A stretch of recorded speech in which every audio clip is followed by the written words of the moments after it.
Hey everyone, welcome back to the channel. Like, subscribe, all that other stuff in between you're supposed to say when you open up a video. Today I'm going to be talking about some military surplus chest rigs, additional ones that I have not gone over in other videos. One I just finally completed with a little bit of help from a buddy. And first off, I do want to talk about a project I finished late in 2024 because I do have an affinity for 1911s. Like from the time I was a kid, one of the only guns that I really wanted was a 1911 and a German Luger. I now have both and I feel like my life is complete, but the Springfield has a lot of history to it.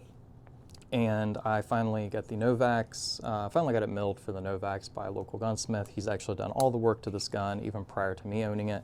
And it's just a really good shooting old Springfield. This is a 1994 model. So yeah, just wanted to share that I finally finished that project. It only took over a year to get the sights put on it. Not because of the gunsmith, because I just didn't do it. I had the sights for about 6 months, and then neglected to take it over there. Anyway, so due to the M70 AB2, I made a lot of pretty cool friends over the internet. People I've never met, but I talk to almost on the daily, which is pretty cool. And I think that's kind of showing where we're at with COVID. I think that a lot of that came about during COVID for me, interacting with people on Instagram, and I really didn't do much with YouTube during that time. But since then, I have interacted and made a lot of people. Most of them have not, they have engaged over here on YouTube, but primarily followed over to Instagram and then started like, DM comments, and I was just like, look, let's just text. It's going to be a lot easier. And a lot of them were questions regarding the M70s, as well as a lot of the retro stuff that I've gone over, some of the budget lines. I'm going to call them budget, but just really good value 1911s, the high powers and stuff. So made a couple good friends through that, but one of my buddies has like probably the most access and finds some of the coolest crap in thrift stores and the local shops that he goes to. And around here where I live, like there is really no milsurp shop. There's like one booth set up in a local flea market, and you might catch hepatitis while you're there, you might not. I guess that's half the adventure. But the enhanced load-bearing vest is something that I've wanted for a little while, but they're usually like 50 or 60 bucks. And I haven't wanted to buy one. And now after getting one, I kind of wish I would have dropped the coin on it. So I haven't got to use this at the range. I haven't got to test it. I really just wore it around the house awkwardly to make my wife and child like judge me in a way that they've pretty much gotten used to. And this thing is just really comfortable. It distributes weight really well. I guess that's why it's called a load-bearing vest, right? I mean, it's kind of in the name, but this is an enhanced LBV. So it's more load-bearing, I guess. I don't know. But this thing is just really cool. I did go ahead and throw a M12 holster on it because I thought it would be cool. No other reason. Now, this thing is one of my favorites here. This is the British, like the SAS DPM camo, and it has different attachment points than our Alice gear. But it is an older chest rig. I think it's from 1990. Every piece of equipment on it says 1996. So I know like everything on here is from 1996. So it's not as old as like the LBV or the elbv, the other rig I just showed you.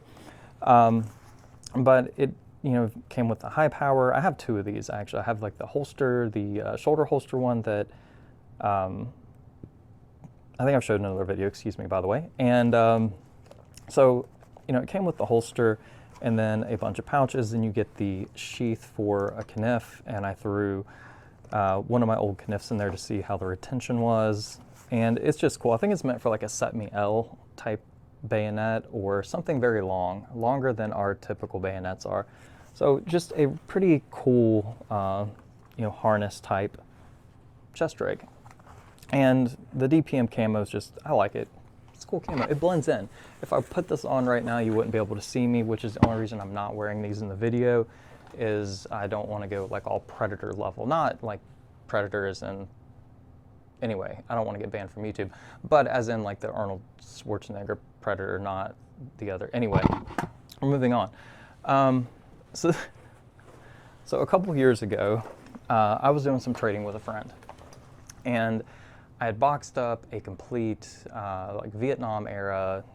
It was part of the trade. I had like a crap load of Alice pouches at the time, you know, harnesses, like the shoulder straps, the suspenders, the belts, all kinds of stuff. So at the time, I made him a complete rig, and I sent it to him, boxed it up, sent it, and it was part of like a package deal. And somehow, you know, when I went to ship it, the store that was shipping it for me, they went ahead and pulled the vest out because it was adding a lot of weight to the package, and it was going to be cheaper just to ship the gun.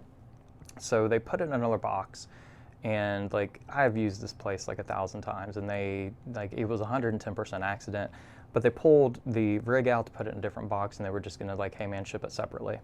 Well, due to me not, you know, having difficulties driving at that time, it took me like over a week to get down, maybe 2 weeks to get down to the shop. I go down there to get it one day, and you know, they're digging through boxes. It had been a really busy season. I'm pretty sure it just accidentally got tossed out or mailed to a different customer, which is absolutely fine because at the time I had a crap load of this stuff. Now, that was what I thought. So I got home and I was like, you know what, I'll just throw me together another one. I've got more than enough surplus stuff. Well, I had given out a lot of surplus crap. I was going through some things at the time, and so you know, I sent, you know, cats like multiple different chest rigs that I had surplus of and all kinds of stuff. So I'd gotten rid of like 90% of the gear, and so have not been able to put back together another full, you know, Vietnam era style rig. So I finally got in the mail the E-tool cover that you attach the bayonet to, and the rest of the pouches here to kind of throw together another rig. I've got an older for my M14 or 20 round magazines, my SOCOM. I've got this pouch on there, and just kind of, you know, threw it together. The other thing I did, and I did not bring it down here to the horrible basement. This place is cold, by the way. I need to throw a heater back down here. Anyway, I didn't bring down the pistol belt.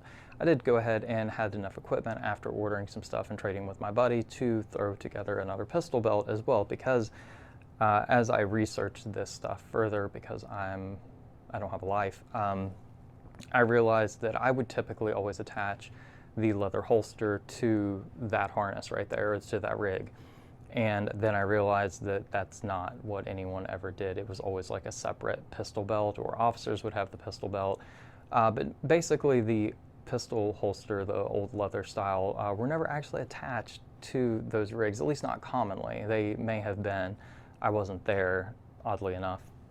But, so I should have brought the pistol belt down, because I've got the ammo pouch on it, the old and tattered 1911 pouches, and all of the stuff. Like, it took me close to 2 years to finish assembling several of these pieces, mainly just because it's fun just collecting it slowly instead of just dropping the money and buying it all at once.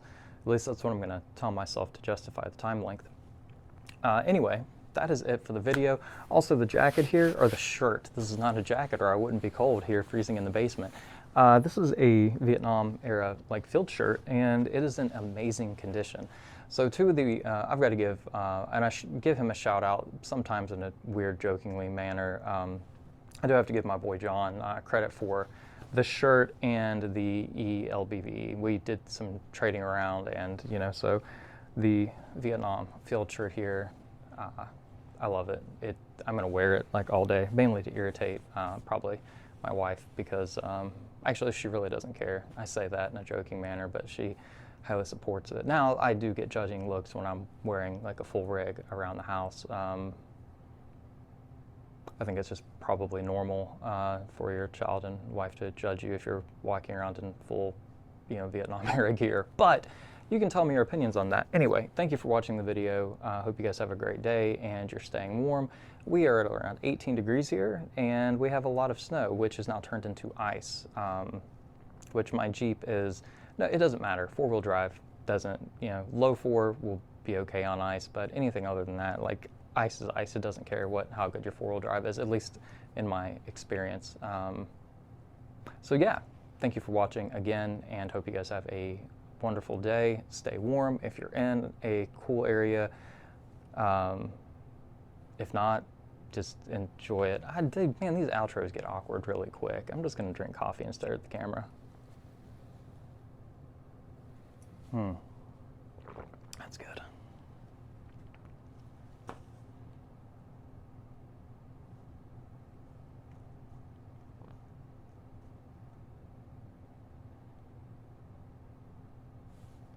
Yeah,